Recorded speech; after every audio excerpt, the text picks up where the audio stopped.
Notes are ready. We're dialed. Oh, the idiocy that we have in front of us. Good morning, good afternoon, good evening, wherever you may be joining us from. My name is Deven Morgan, director of the Baseball at Driveline, founder of the Driveline Academy. This is the Driveline Academy podcast, world's most dangerous youth baseball podcast. I need to work on my breath control. I do feel like it's getting faster. Yeah. Almost perfunctory. Yeah. It's not bad. It's not bad. Joined as per usual by my brother, partner, co-host, Driveline Academy assistant director, Driveline Academy international ambassador, Jeremy Techtail. New job title. Yeah. Hell yeah. That means I will be going back to Italy very soon. Yeah. Gonna have to. The international ambassador. A lot of shout outs today. Shout out to you guys, the pod listeners. The pod continues to pod well over 55,000 now, which just it's never going to not be weird to me. So greatly appreciate you guys. Shout out to the hate listeners. Shout out to you guys. Welcome. Thank you for joining us. Be careful though, because if you stay around long enough, you might hear some information that might change your mind. You might fall in love with us. It might make you think about some stuff differently. So just watch out. It's a very thin line between hate and love. It's the same emotion, as they say. Shout out to dinosaur coaches that think baseball players shouldn't bench press. Shout out to guys running kids 100 pitches in September fall ball tournaments. Oh, yeah, we're here. We're here, man. Shout out to medical providers that submit op-ed pieces to research journals that don't have any research in their op-ed or actively reject research in the op-ed. I'm starting to think some of these aren't real shout outs. They're shout outs. I like to... Again, love and hate, same emotion. It's true. And a big shout out to AxeBat. I'm not going to bury the lead here. This is going to be our first official podcast sponsorship ad read.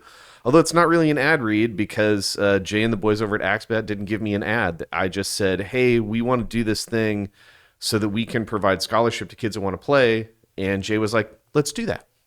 So I don't have an ad read, so we're just going to talk about AxeBat for a bit. So axebat.com, code DL20. It's going to get you 20% off.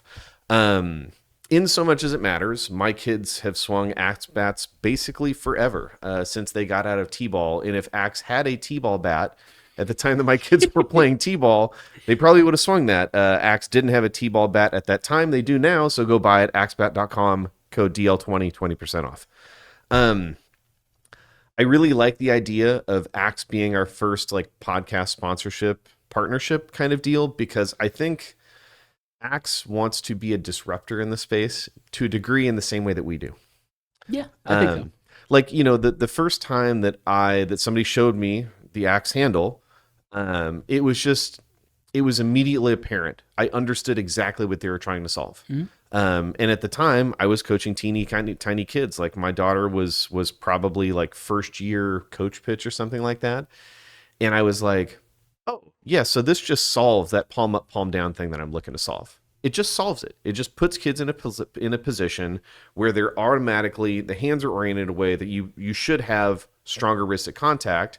And when you coach a bunch of 6, 7, 8-year-olds and you see just gigantic amounts of deflection at contact because the wrist position is all over the place, it's just this is the sophisticatedly simple way to solve this problem. Yeah. And then the funny thing is that Axe rolled the handle for so long and developed all this other good stuff behind it. So if you've only got one face of the bat that interacts with the ball, they have the double wall, right? So ideally, all the Axe bats that I've had have just been absolute tanks. Yeah. So it's we spent, a couple weeks ago talking about hot bats and the ones that break all the time. My kids' Axe bats, I still bring them down here whenever we need them for U trips or USAs or whatever, and they still swing, and I haven't broken one of them. Yeah, we had entire teams swinging the Axe composites last year. Yeah. During wood bat tournaments, and they didn't break at all. Yeah. And in my kids, our kids here hit a lot. Yeah. But I think Axe recognized there are some older players I've found, sometimes they get a little persnickety about Ooh, that's a great word. About, how they want the handle configuration to be. And especially for some kids that grow up on the round knob, sometimes it takes a while for them to come out of that. And Axe is like, oh, bet, here's the flared knob. you want the same benefit of like all this other technology and development and toughness that we put into our bats, but you've got an issue with the axe handle. Here's flare knob. Right. We'll solve that for you too. Right. Axebat.com, code DL20, 20% off. Axebat.com, code DL20, 20% off. I'm really happy to do it. So shout out to Jay, shout out to Brent, all the guys over there at Axebat that understand what we're trying to do here. And again, to reiterate, neither one of us, jet ski owners, don't have a boat, no diamond in the Rolex. All we're trying to do with this thing is put money in a kitty that we can give out to our families to allow them to participate here. Yep. And again, to reiterate, if you didn't listen to the whole spiel before this, we have kids that just play for us for free. Yep. Like legit for free. We cover the fees. We cover the uniform. We buy helmets or bats or whatever. Like, we're trying to do this the right way. So to be able to have partnerships with companies like Axebat that understand the mission of what we're trying to do and are able to kind of support us in this mechanism, it's great. So if you need a bat for this coming spring season, axebat.com, code DL20, 20% off. If you want to just like financially support kids being able to do this thing and you might not really need a bat, but you want to buy some bats, axebat.com, code DL20, 20% off. You know, they have a wiffle ball bat. Intriguing. Yeah, I want to get one. I'm going to go. Anyways, I'm going to buy some bats. You're going to use that code? Yeah, I mean, I could probably I'll do both. Yeah. So yeah, axebat.com, code DL20, 20% off. Okay. And for my part, yes, Axe also is similar to us in that they're constantly looking to develop and make their products better. Whereas I don't interact with a ton of bat companies in my role. Yeah.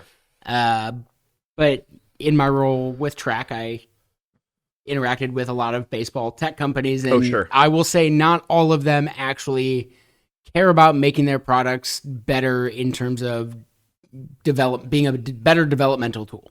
They want to make them better in terms of making them cheaper to produce and increasing the margins on their product in a lot of cases, which is business. But like very few of these companies like Axe are like actively looking to make a better developmental tool for kids, which feeds very well into what we do here. So we really appreciate them. Man, 100%. And if you look at like the line that they have right now, you know, whether it's game bats, speed training bats, hand-eye coordination, short bats, long bats, like you're talking about a company that like is really, again, they're interested in solving problems. They're interested in development. And, you know, the great thing about the working relationship that we've had with Axe for years and years now is like, we can kind of go like, hey, I got a thing. Yeah. You know, like I have a thought. If you didn't know this, they are right down the road from us. Yeah. They're very closely located. Yeah. And to have someone who is interested in having that conversation, not strictly from a perspective of commerce, but in a perspective of, oh, you guys are like you guys have the proverbial boots on the ground and understand the problems you're trying to solve with your hitters. And they're interested in, like, we have this crazy idea about, hey, I want a 37-37 long bat. Yeah. Because if you're an adult hitter that can kind of like get away with some stuff mechanically when you swing your gamer, but you can't with a 37-37, they'll make it for us, you know? And that initiative will continue in the youth space when I have like there's some other stuff coming down the road. Stuff cooking. Yeah, we got some stuff cooking that I'm really, really, really excited about. We're going to have to spend like a whole episode talking about how we did a thing in a very different fashion that I'm so flipping excited about it. I want to talk about it now. I shouldn't because it's not like I don't. Because you can't.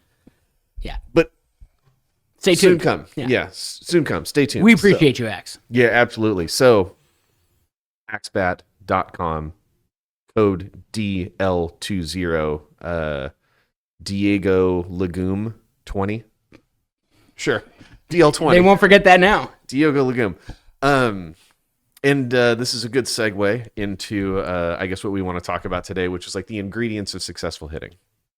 And I will be honest in that sometimes when I think about recording another episode talking about hitting, there's a part of me that's like, we've beat this horse to death. You know, like I used the South Park. He's beating that horse to death. The Jello clip. Yeah. But obviously, like, obviously that's not true, Right. right? Like, obviously that's not true because we continue to have, conversations like this on Twitter. And in so much as, Twitter does kind of function as like our town hall. X. Uh, the social media platform du jour that I refuse to acknowledge its new naming. And I think it's important, again, like you gotta acknowledge the fact we're talking about youth baseball, right? And largely it's people that are participating in this space that aren't participating professionally. Parents and coaches, a lot of whom just kind of do this on a volunteer basis. And there's a smaller group of like select and travel ball coaches. And I suppose, we are in that space. But I think a lot of them, the problem is the people on the professional side, what we say tends to reverberate a little bit. So the issue that I have with people that kind of misframe the ingredients of successful hitting is it's like it's just like an oil spill, like there's a small area of effect initially, and then the more that stuff gets propagated, the worse that it gets. So, and I quote, and the tough thing is like I actually saw who this quote came from, and it's somebody that follows me. So again, I don't know if that's a hate follow, and it's fine. Like I'm not trying to put this guy on the spot, but like it's worth talking about, right? So quote, a lot of people believe that the weight room will help you dominate in the batter's box. ... Well, it's time to think about mechanics again. Sometimes simple swing mechanics and good bat to ball skills translate into power over the course of time. Sure. And to kind of frame this quote, the discussion was made by somebody who had some stuff to get off his chest. Said, I see a lot of players. I see a lot of bench press going on with baseball players and some softball players. Why? Fun fact: Ken Griffey Jr. could barely do 135 pounds and hits balls harder and farther than anybody. So I don't think that's true. So, because I care a lot, because I have some time on my hands for stuff like this, there is a video of Ken Griffey Jr. saying that he doesn't think he can bench 135 pounds. And there is a quote of him saying, quote, this is the kid. I don't lift weights, never have. Griffey said back in 1998, a year after he had hit 56 home runs and was named MVP, I probably can't bench press 200 pounds. The barrel of my bat is probably bigger than my biceps. Haha. Flexibility is the key. It's the rubber band effect. Pull them suckers way back. So we got some layers here, right? Number one, there's the rumor that like Bo Jackson didn't lift weights. Right? Herschel Walker is another like great example of just like a biological outlier where like Herschel Walker would tell you that he eats like one meal a day and he does 1,000 push-ups and 1,000 sit-ups and 1,000 squats every single day and yada yada. Well, there was that video that was within the last month of DK Metcalf. Sure, 100%. Talking about his diet and the fact that he eats like 2 bags of candy and a cup of coffee a day, and that's basically it. Oh, Chad Ochocinco, his McDonald's diet, right? So to be clear, dear listener or hate listener, whatever, picking genetic outliers. Good luck. If your kid's Ken Griffey Jr. or Bo Jackson, don't listen to this podcast. We got nothing to teach you. It's like, well, Superman can fly into the sun. Yeah. Why can't I? Yeah. That guy's an alien, dude. Yeah. You can't. This is just like correlation, not causation. Yeah. Are there a small number of athletes who have incredibly strange relationships with nutrition and training that are still like outliers in skill in their sport specific skill? Yes, absolutely. Yeah. Does that mean it's going to work for you or your kid? Or to be really clear, that your child who isn't that, your kid is not Superman. Your kid isn't Wolverine, right? He doesn't have an adamantium skeleton and, the ability to like recover from wounds major and minor. There you go. Your child is not that. So trying to take that person's example and go like, well, that's the path for me, man. Square hole round peg. The funny thing is like in the Griffey quote, he's talking about the stretch shortening cycle. Stretch the rubber band. Correct. That's exactly what he's talking about. So like, and the funny thing is that like that thought is something that you can train, right? But to effectively train it, yes, you need to train flexibility, right? If your reliance on stretch shortening cycle is kind of your training paradigm, but you have the mobility of like a 90-year-old in a wheelchair, well, you're probably not going to get much out of that. Correct. So what do you need to do? Well, you need both, right? Like you need flexibility, the ability to kind of engage and stretch, but you also need sheer muscle force or power. And I don't want to get into this stupid conversation about the difference between strength and power because like it's redundant. I think it's largely immaterial to this discussion. And like, look, you know, if Stan Efferding wants to come on the pod and talk about strength versus power or Bondarchuk or whatever, sure, I'll listen. For the purposes of this discussion, let's just say that like you need to be able to produce force, and you need to be able to produce force within a specific window of time. If you want to call that strength, or you want to call that power, I don't care. I just know that that's stuff that you need to have.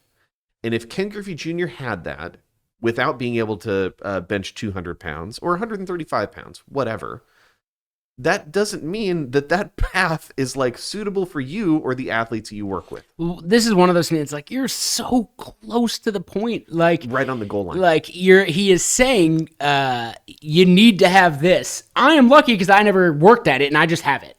But you need it, and it's just like people are just like, well, you don't have to work at it. That's what he said. So like, I'm not gonna do that thing. Like, I'm not gonna put any effort into it. I'm just gonna cross my fingers and hope I'm Ken Griffey Jr. Like that's, and you know, hope is a poor development strategy. It's not great. It's not the best. So the funny thing is that there's another once hometown hero of our Seattle Mariners who had a different story. Willie Bloomquist.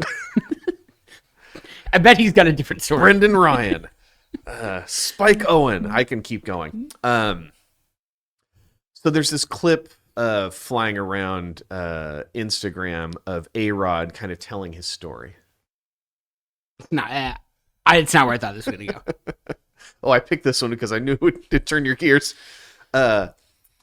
And A-Rod is giving like this talk in front of some auditorium, and he's like telling this kind of like rags to riches story of, well, you know, I was cut from my high school team and I just decided I was going to work harder. And then I worked hard.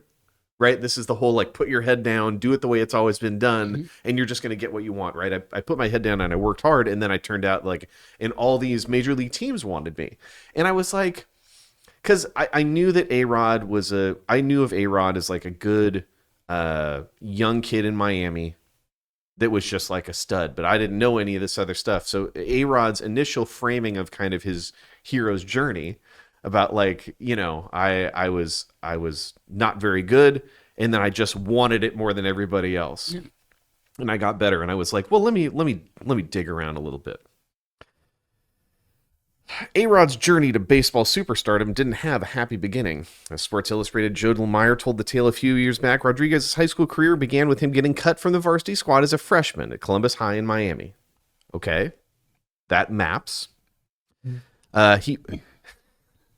He went on to make the varsity team at Westminster Christian as a sophomore, but he was more of a classic all-fielding, no-hitting shortstop than a new-age Cal Ripken-esque slugging shortstop. I saw him more of as a defensive player than an offensive player, said then Westminster coach Rich Hoffman. This is where it gets good. Like something out of a Rocky montage. A-Rod then started to put on weight. He gained 25 pounds and started doing 300-pound reps on the bench press. Next thing anyone knew, he proceeded to hit .505 with 9 home runs as a senior in 1993 and found himself atop MLB draft boards. Tell me he specifically tells kids to not bench press. Is that like in part of this like speech that he's giving is like, don't bench press, it's bad for you? Well, he does. I haven't seen him with any bench press takes, but what he did say, like on his Instagram not too long ago, was like very just abject out on anything velocity training, right? Yeah, no, yeah, like. Yes, and it's people like, send that to me. Yeah. Yeah. Well, you know, just don't worry about it until you're, until you're 17, 18. Mm-hmm. So this is very much a do what I say, not what I do type of deal, right? On numerous levels. Well, you just got to want it more than everybody else. Oh, but wanting it happens to also coincide in drastically increasing the rate and amount of force you produce. That helped. This is my surprise face.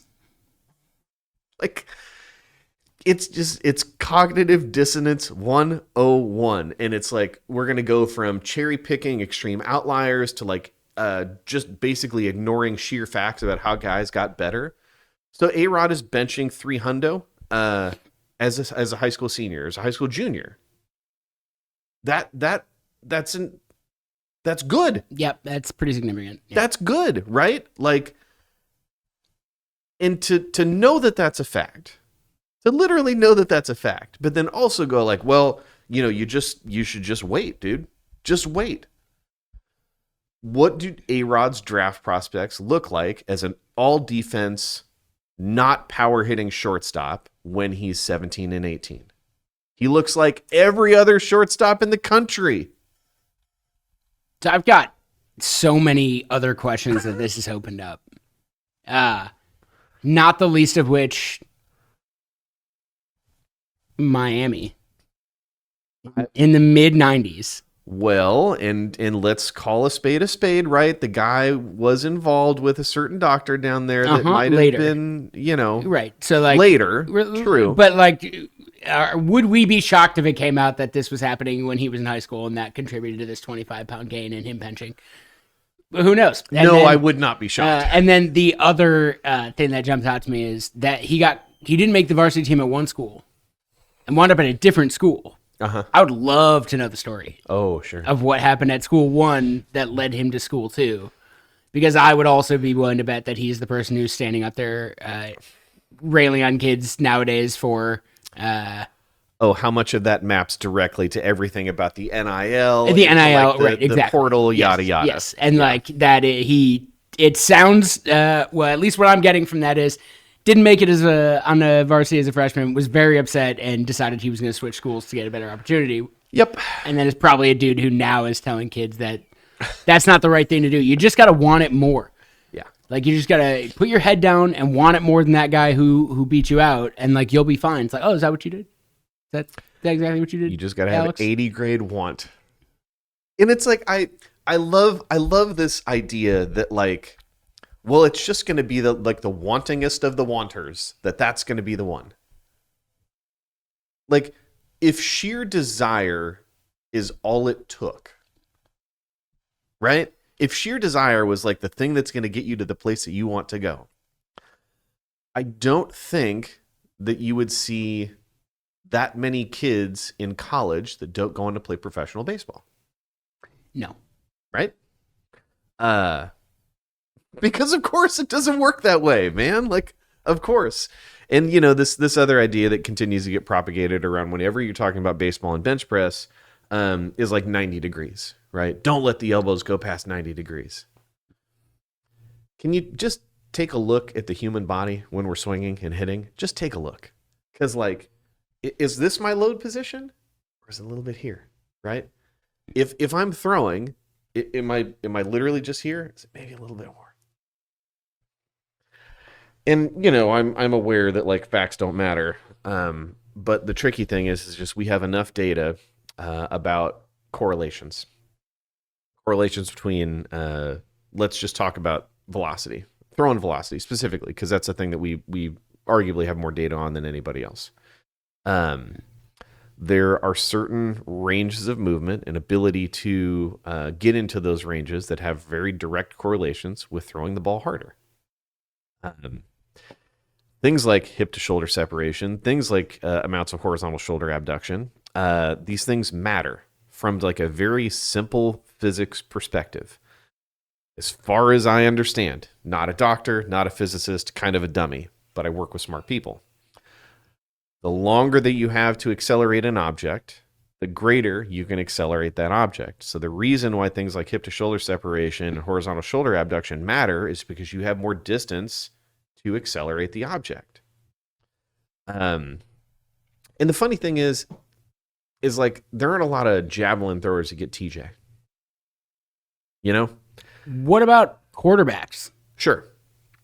Yep. Who throw a heavier ball have no pitch count, Yep. but definitely make well over 100 throws with that heavy ball on Sundays. Go one level deeper. We're moving into more of a passing-dominated NFL offense, right? Where is the correlation between the rise of passing at the NFL level and UCL surgery UCL for injuries. quarterbacks? Is that a thing we're seeing? Nope.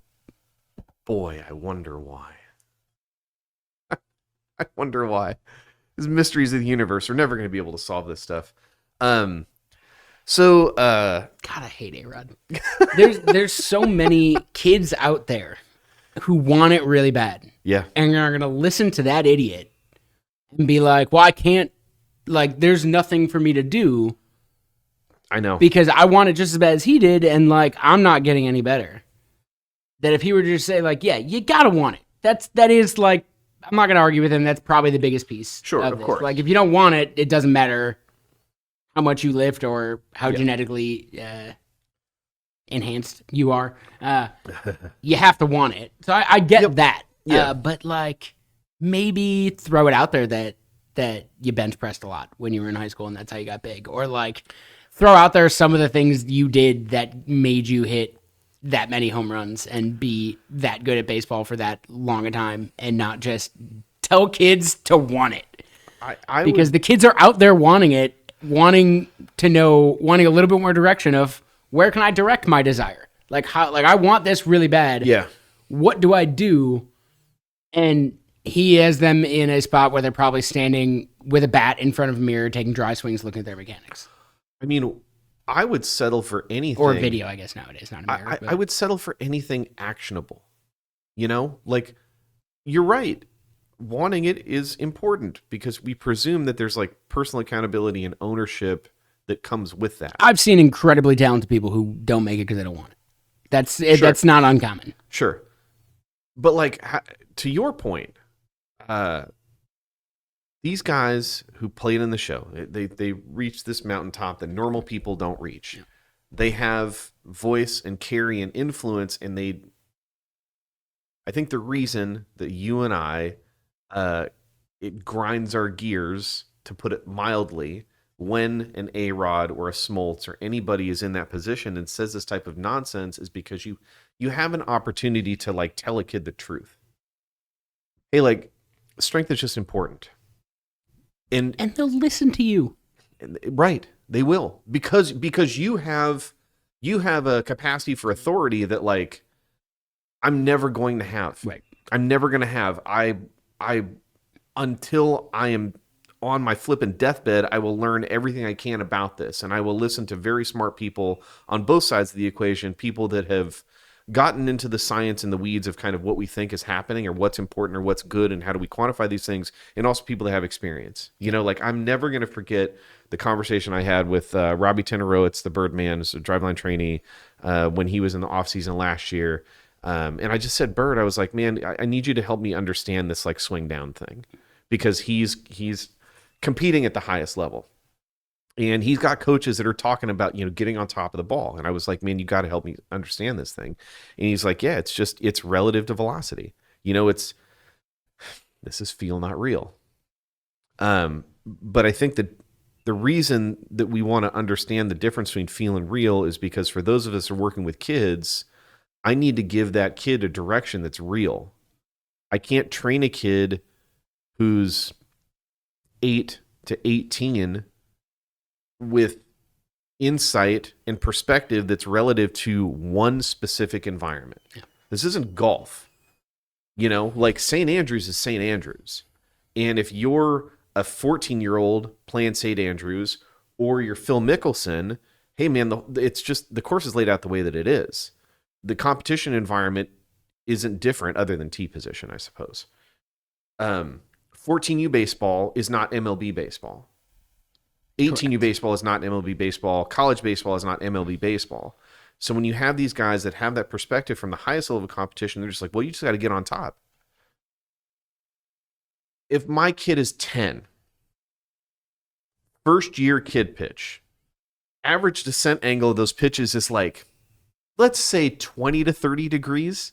Yeah, it's probably around right. Yeah. And I'm telling that kid, you just got to get on top of it. And I am talking to my child, right? Square, hole, round, peg. The instruction that I'm giving doesn't map the competition environment. It ain't going to work. And you have the capacity to do the other thing. Hey, kid, you should probably just like love this game really at a very, very deep level. And you should get good at moving fast. And you should get good at producing force. And if you don't do either one of those things naturally, you should train to develop those attributes within yourself. That's the thing that you should want the most. You could do that. You have an opportunity to do that, but you don't. And like, you know, the reason that, like, you know, guys like JP, so JP Fasone is one of our trainers here at Driveline. Follow JP on Twitter if you're not already. JP had a great thread in the last week or so talking about misses. This was the Acuna thread, right? Yes. Yeah. That I looked at, was like, man, JP, you're the best. And then saw one of the comments being like, I don't think this is a miss. But like, he hit the ball 98. You think he, like, if he hit it flush, like, that's not a miss. And then I closed the app. And it's just like, I can't look at. Yeah.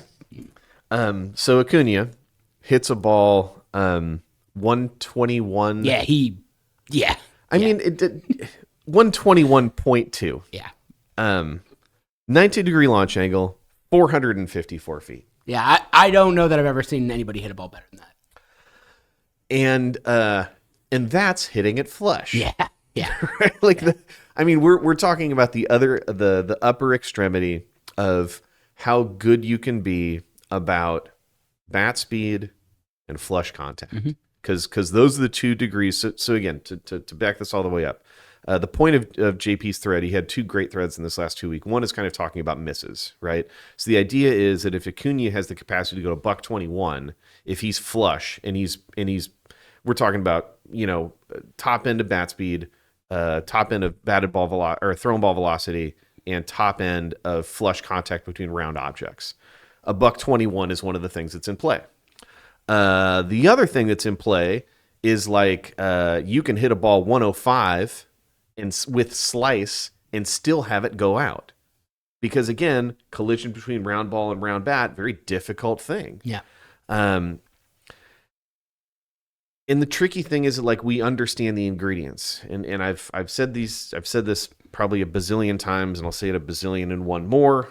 The master formula, as it's described, is thrown ball velocity, batted ball velocity, or bat velocity, or bat speed, right, I should say, and effectively just like collision efficiency, right? Because we're talking about round on round.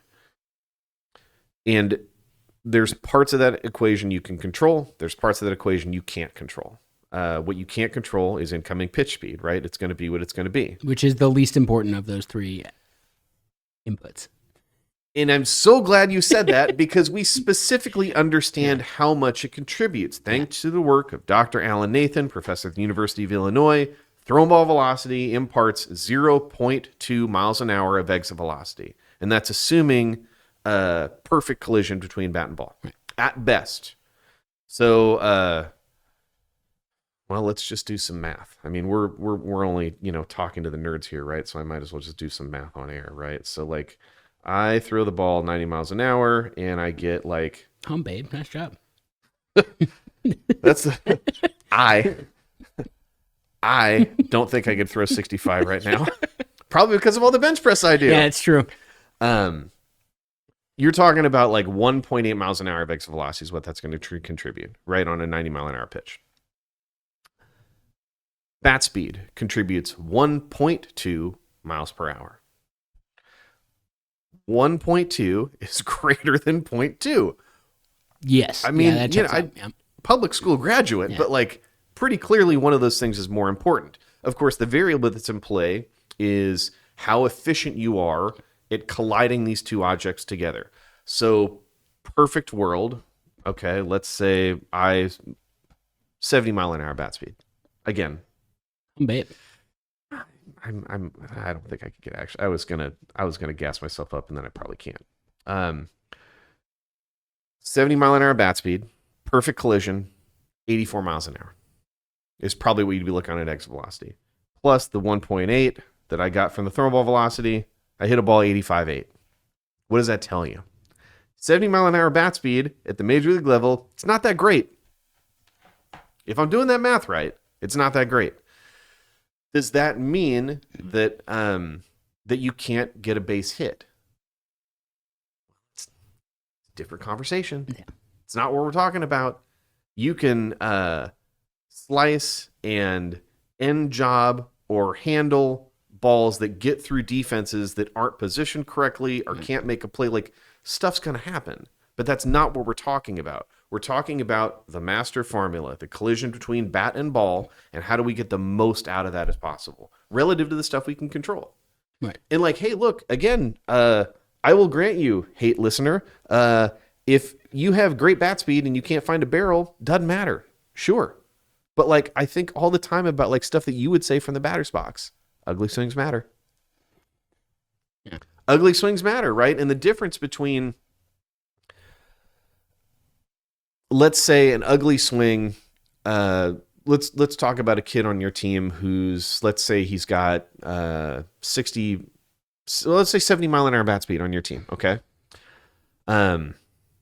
Jackson Holiday, perfect example of this. Literally like a week ago in his first AAA at bat. He's a lefty, was probably looking for something firm, got a fastball that broke away, and he ends up like way front foot on it, just kind of flicking the barrel at it, finds a gap, gets into the double. Gets him a double that they probably should have been tagged out if they actually made the throw, but I digress. If he's got 75, 80 mile an hour bat speed, and he's way out front, and he is like just trying to like buy something. Let's say you take 30% off of there, right? Roughly. I mean, it's like it's emergency hack. I think it's a 1-2 count. So he's got 80 mile an hour bat speed, and we're going to take a third of it off. That's still 56. It's enough to get through, right? It was enough to get that thing to find some grass and get through the right side. If he's got 70 mile an hour bat speed and you take a third off, 49. Probably not a lot of successful batted ball outcomes are predicated on 49 mile an hour bat speed. No, you better have speed. Yeah. Yeah. Yeah. I mean, you better be Byron Buxton. Because that's an infield chopper. Right. Right. I mean, not getting a whole lot of balls out of the infield at 49 miles an hour, no matter what age you are. No. And I understand that, like, you know, people, I think there's a difference sometimes between the way that coaches approach this stuff and trainers approach this stuff, right? Because I think from a trainer's perspective, it makes sense that we want to focus on variables we can control in our little, like, highly specific controlled environment. For sure. And the game is the game. Mm-hmm. But the problem is that if we acknowledge what's true in training and we raise max bat speed and we raise the floor along with it, we are raising our capacity to have more productive bat to ball outcome when we do get fooled. Right. Like that's just the way that works. Softer stuff gets turned into outs. Harder stuff generally is harder to turn it. Like, do we really have to have a conversation about how good it is to hit the ball hard? Apparently. I mean, yeah, apparently we do. It's just, it blows me away. And so again, to walk it all the way back, our sport is a power producing sport. It's just power production in a limited window of time relative to an object that's almost never going to be in the same place. And you have to make a decision about where and when to produce your power with incomplete information. It's not golf. I get, like, it's so impossible. Like, if you start to, like, think about the physics of the whole thing, like, how does anybody ever hit? Right? Oh, I think about that all the time. Like, how adaptable are human beings that you can make a decision about Aroldis Chapman throwing like 103.7 and find a barrel? Right. How? Yeah. That's insane. But if we understand that stuff's involved, well, we can train it. Like, we can train global amounts of force production. We can train force production in a very specific window. And again, I'm going to continue to beat this horse dead for as long as I can, because I feel like when people propagate that stuff and coaches listen to it or parents listen to it and then they put that on kids, you're just doing them a very significant disservice. Yes. Like it's just it's not helping anybody get better. No, and like I feel like the sport that baseball demographically is probably closest to is probably football, although it's probably somewhere between football and golf, I would say at this point. Yeah. And like, I mean, golf doesn't like, yeah, people didn't like Bryson for when he first came up for a while, but like I don't see, and I'm not all that, I mean, I'm not all that much on X to begin with, but like I'm not all that much on golf social media. So like, I don't know if these arguments are happening over there where like, why are these guys driving the ball farther? Like, this is bad. Like, I doubt that argument is happening. It could be, and I just don't know about it. And like football, can you ever imagine someone making an argument that like quarterbacks shouldn't bench press because then they wouldn't be able to throw it as hard? No. I mean, their culture wouldn't support that, I don't think. I agree with you. You know? And that's like, I would say, and again, maybe I'm wrong. There's definitely numbers out there to prove I'm wrong if I am, but like, is that, I would say that's like the most common two-sport athlete is baseball, football. Yeah, feels like it. Like, I mean, it might be it might be football, basketball now, but like, I feel like probably football, baseball is one of the pairings that's up there, if not. It feels like it, for sure. The number one. And like, you would think the culture would tie a little bit across those sports where like you got football guys playing baseball and they're like, yeah, it's not that bad to lift. Like I lift a lot during football season and it doesn't make me a worse baseball player. And then the other kids would be like, oh, like the best kid on my team plays football.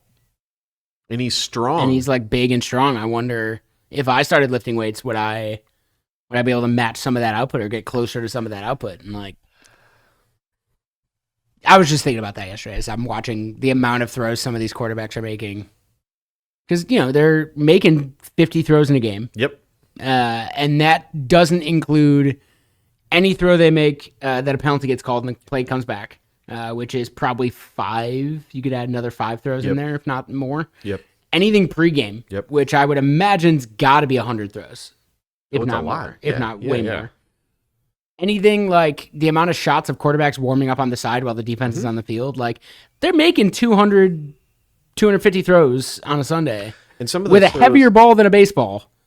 And like, we don't, like, why? Like, why don't we hear some of the same concerns? Why is that like, and just the light bulb doesn't go on for people. Well, and some of those throws are like 50, 60, 70 yards. Long tossing, maybe. Yeah. Right? Yeah. And I've heard, you know, well, the release is different. Yeah, sure. They're throwing a slider. Like, they're throwing a slider with a heavier ball, and and they're okay. Right. But I digress. Yeah. Well, to put a button on this whole conversation about bad advice, reality of bat ball collision, the fact that you can actually train and improve rates of force production, but also that like you shouldn't look to biological outliers as like is your North Star for training advice. Here, look up the Aaron Judge high school stats. I've not. So high K rate, I bet. As a baseball California player, kid. Yeah, as a baseball player, batted 500. Okay, I was gonna say I don't want to be a dick, but like, look, Fresno State. Not a bad school. Shout out Tyre Starwalt. Shout out to Tyre Starwalt. It's also like not where you'd go if you're a California kid dominating the California Showcase circuit. Yeah. So he hit 500. Hit 500, 7 pumps, 32 ribbies, 6-0 with a .88 ERA. Sure. Can you imagine that dude coming off the mound? Nah, I want no pizza of that. His football stats: 54 receptions, 969 yards, and 17 touchdowns. Yeah. He's tight end too, right? Or was he right? I believe he was a tight end. His basketball stats: 18.2 points per game, 12.8 rebounds per game, which is kind of light for a guy that size. I don't know. That's not bad. Yeah, I mean, I guess high school it's short. You're right. Yeah. But like, and the same people that would tell you that like bench press is not important, idolize this guy, would go, this is the reason everybody's got to play multiple sports. Right. And it's like, turn that on its head. What exactly is it about this guy that allows him to be just like incredibly dominant at all of these different sports.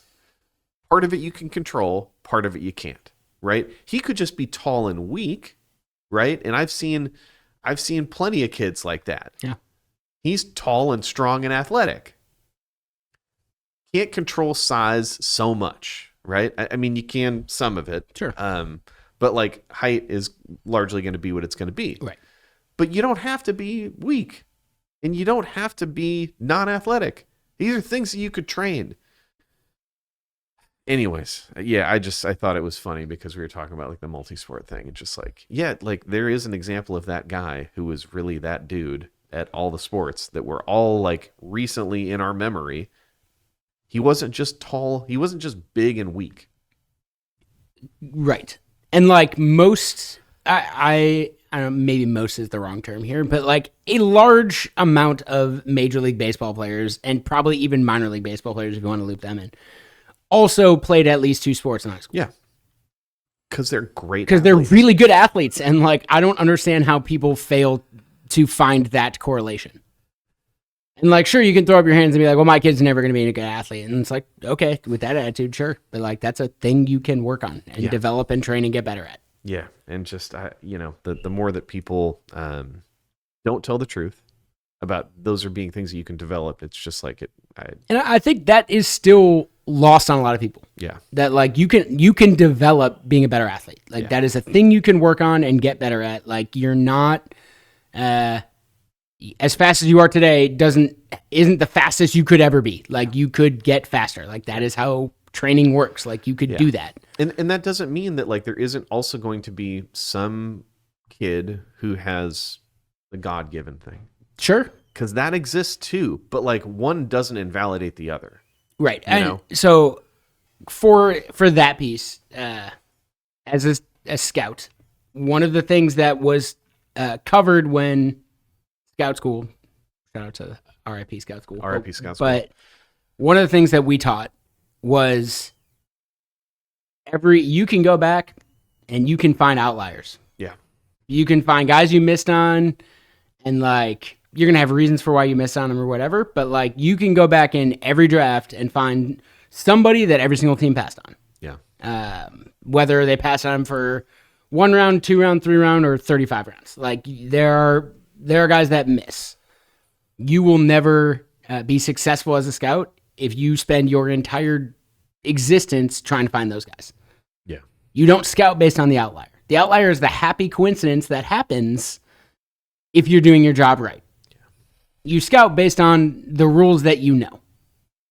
Of like, it's really hard to play baseball if you aren't throwing the ball 90 miles an hour. Yeah. Like to play professional baseball if you're not throwing the ball 90 miles an hour or hitting the ball 95 miles an hour. Like, it's hard, borderline impossible. And if you spend the entire draft trying to find, hey, like this pitcher, Kyle Hendricks, got taken out of like a small school and like has a decade in the bigs because of his movement and command.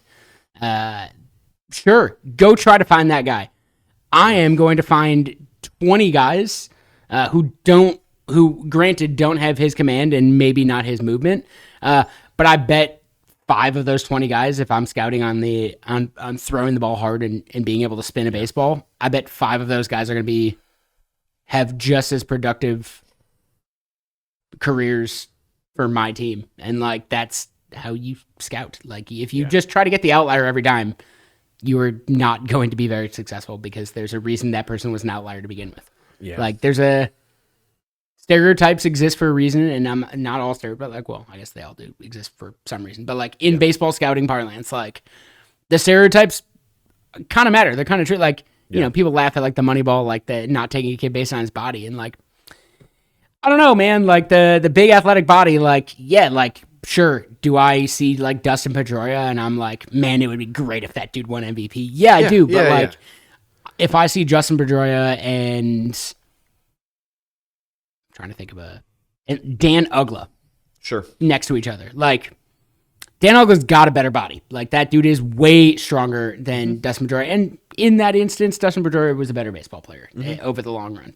They both made the majors, but like, and Dan Ugla was definitely an all-star because I'm pretty sure he made 3 errors in one all-star game, and I'm never going to forget that. You're right. But like if you focus on the outlier and push everything, all your chips in towards the outlier, you are never going to be successful.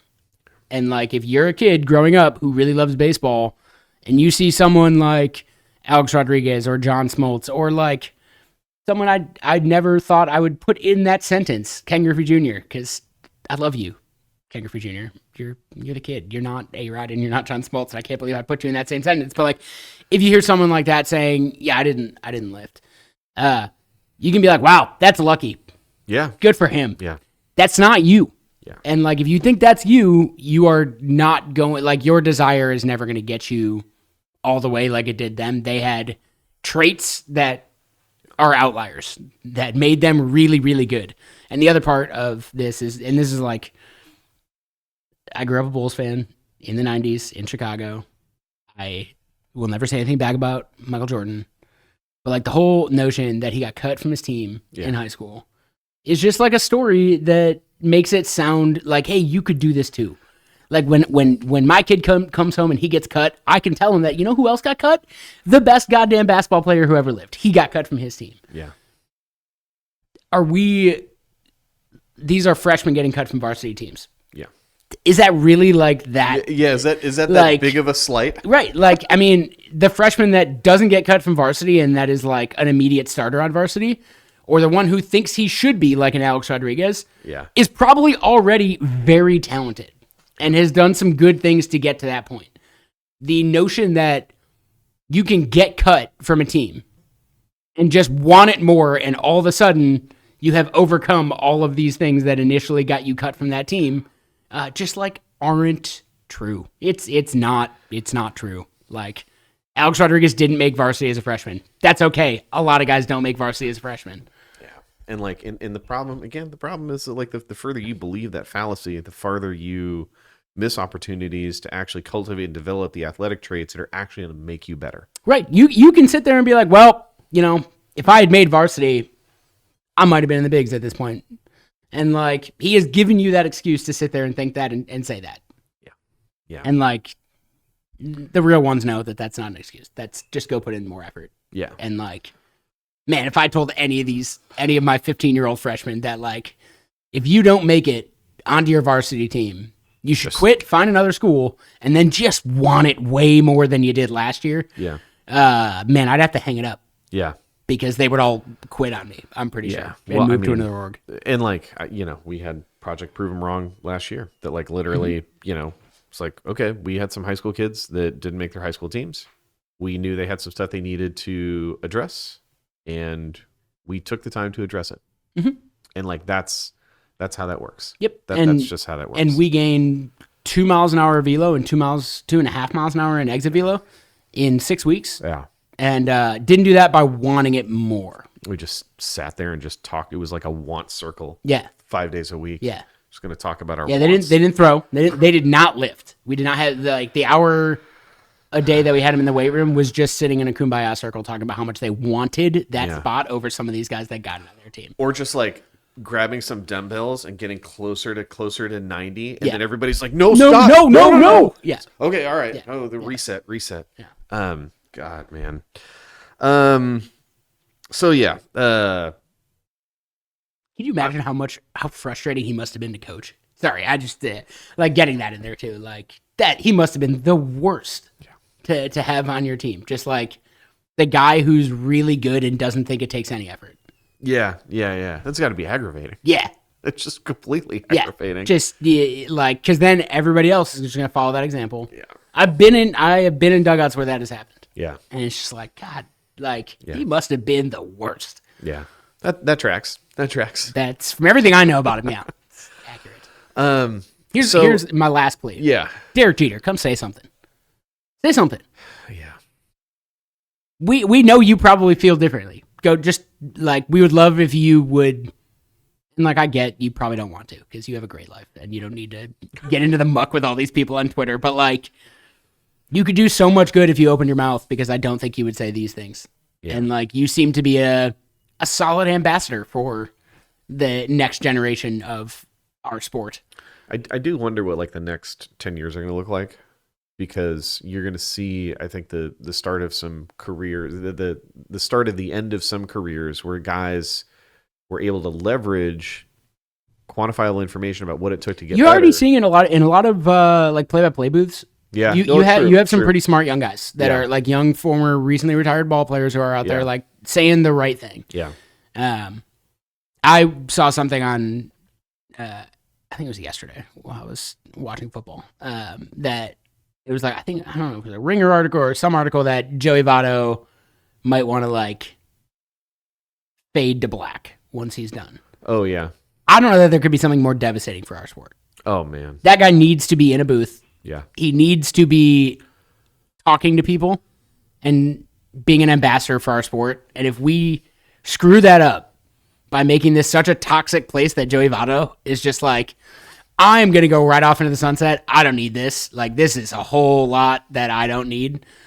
We have missed a huge opportunity because that guy is just delightful. Yeah. And, like, will say the right things at every step. And, like, that would be really frustrating to me if he's just like, yeah, this is way too toxic of a thing. Like, I'm not gonna do this. I'm not gonna do this job. Yeah, and like, and we need someone at the top end of the food chain to like of a Votto-esque stature that can, like, yeah, man, I had some stuff I needed to improve on. I took the information about relative to my level, what I needed to get better at, and I focused on that, and I got better. You know, you can get into the weeds about, you know, could he have done that earlier? You know, would the career path have changed? Like, yeah, you know, time comes for us all. Like, that's part of it. But to be able to have somebody Votto-esque or the man himself talk to kids just about like the reality of, man. Like, and again, I don't think either one of us are suggesting that, you know, you should attack your bench press development the same way that like Ronnie Coleman would. You know, like I'm not saying that, but I am saying that like athleticism matters, power production matters. Like you have to, if you acknowledge these things, and you can start to develop them. And if you exist with blinders on and just listen to, you know, the litany of like guys that played in the 90s who seem to be everywhere. But it's none of the good ones. Like, there's got to be somebody who played in the 90s that like still remembers that it was fun. I don't know. I mean, they all... and like, I will be honest, it's been a long time since I've listened to John Smoltz because the TV is just always on mute. I'd rather listen to Yoko Ono screaming. But like, I have never heard him talk about fun. Or when they have a younger audience, like an A-Rod on Instagram. Yeah. Does he ever tell kids? And again, I don't follow him on Instagram, so like, maybe he does, and maybe I'm wrong here, but like, has he ever told kids to have fun?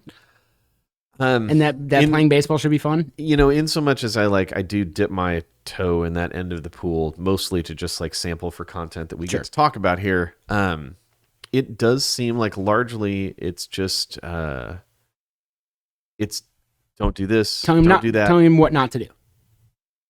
And it's like the general vibe is negative. That? Right. What child wants that? You know, like they get enough of that from their parents. Right. They get enough of that from their teachers. Right. So like you get enough of that from your coaches, then you're going to hop on social media. You've got some superstar that you idolize. It's like, don't do this, don't do this, don't do that, don't do this. And like, man, I get that some of that information is good. And here's the funniest thing. I think one of the Griffey articles that I was reading before we did this is his dad had 2 rules for Griffey when playing. 1, don't show up anybody on the field. 2, have fun. I like one of those rules. I'm fine with both. I'm honestly fine with both. You know, like for a kid, because he played with swag. Yep. So, but like, I don't know that he ever showed up anybody, but like, yeah, I don't know that we'd be pimping home runs if it wasn't for Griffey. No, but I think he, you know, it's funny. Like, he's the one that we are going to celebrate and put on a pedestal about that specific thing that he brought to the game, which is a little bit more personality, a little bit more swagger, a little bit more expression. And we acknowledge that like that resonated so deeply that like, you grew up in Chicago and you're like, he's the kid. Yeah. I was here and he's the kid. We have the same relationship with that guy. Yeah. Because of the way that he played the game. Well, I mean, I was a kid in Chicago for the Sosa McGuire home run race, and like, well, I mean, nobody was doing anything McGuire related. I was a Cubs fan. Sure, but of like, course. everyone was doing the Sosa hop. Yep. When the jump. Yeah, man. Nobody was doing his batting stance. Really? It was the Griffey batting stance with the hat backwards. Yeah. And then if you hit it, then you did the Sammy Yeah. shuffle. But like, nobody like. I mean, his was kind of weird. I don't know if you remember. Like, hands were out here, butt was kind of back. Yeah. It was I way remember. cooler to just like stand straight, like and be Griffey. Like that was he brought joy to the game. That like I watched A-Rod for a long time. I watched John Smoltz for a long time. I don't ever remember them bringing like joy to the game of baseball. No. Which and that's okay. Like, Joey Votto does. Yeah. And like that's totally okay. Yeah. Like I'm not. I don't want to shit on like a player like Lance Lynn, who Sure. like red ass. Yeah, all red the ass time. dude. Like Yeah. not bringing joy, but like if Lance Lynn, I'm gonna have a problem with you, and if in 20 years you're in a booth talking shit. Yeah, because that guy's Because don't do that thing. Yeah. Like you could do better than that. But like I don't care if you're on a field being that guy. Yeah. Just don't have your post-playing career be sitting in a booth trying to be an ambassador for the sport when you're like you weren't a good ambassador for the sport where you were playing. Yeah, it just it drives me nuts. You've got like a lot of guys that played in that era where Junior was the dude. Like Junior's just the dude, and part of that is because of how he played the game. And then you look at like, I would say all of that, honestly. Like the vast majority is because of how he played. I mean, if he was terrible and he played with a lot of swagger, it wouldn't matter. Right. He was great. Yes. And played with a bunch of swagger. And then people took inspiration from that. And we had this like, we can actually play this game. We can do that, right. And you can exist in that way where he is not disrupting Ken Griffey Sr.'s rules. Right. He's not attempting to show anybody up. He plays the game super hard, run into a wall, break a wrist, etc., but he's going to have some swagger. Yeah. And the children of that moment are now playing this game, and all those guys that played during Griffey's era are like, how dare you? But that's the thing is, it's not all of them. It's just the ones with microphones. You're right. Because there's probably a lot more of them that don't feel that way. Like, I can't imagine most of these guys feel that way. But then... You're right. I guess you get Jeff Bagwell during the Houston World Series run being like, analytics are bad. Yeah, Sean Casey. Sean Casey. There are a decent amount of these guys that are like, analytics are bad. But again, it's the one, like, Jeff Bagwell now has like a pretty large role in the Astros. Like, it's the people that are getting roles, which... then directs you back to like, okay, who's running baseball and how did they feel about Ken Griffey? Yeah, in the success leaves clues, and in so much as it matters for the purposes of a youth baseball podcast and a youth baseball podcast audience, watch what the Astros do over the next like 3-4 years. It'll be interesting to see. And if you're a Mariners fan, it'll be fun. you better hope. Because I just to me at the end of the day, I think anything that pushes kids away from just the truth of what's good. If you're propagating that idea, then you have no business speaking publicly to children or the parents of children about what's good in training. Yep, and honestly, you would have had me if like even not getting into the truth. Like if you're just like pushing people away. Oh, sure. Period. Like sure. Gatekeeping. Yep. Right. And like talking about baseball in those terms is gatekeeping. Yep. Because he has kids that are listening to that like, oh, like there's no path forward for me. Like I want it really bad. That's not working. So like I guess there's just no path forward for me. I'm not A-Rod. It's like, no, you're not A-Rod. But like you could be Joey Wendell. And there's nothing wrong with Joey Wendell. But like, you know what I'm saying. Yeah, no, I got Shout out Joey Wendell. I don't know if you listen to the pod, but you were the first very average person that came to my mind. Yeah. I think it does the game a disservice. And there's a number of different ways you can do that by either making the environment incredibly repressive, or you just don't tell people the truth about like how you got there or what's good, or you act like that information isn't available. Right. And again, I said this on the last pod, and I'll say it again. You could check all those boxes.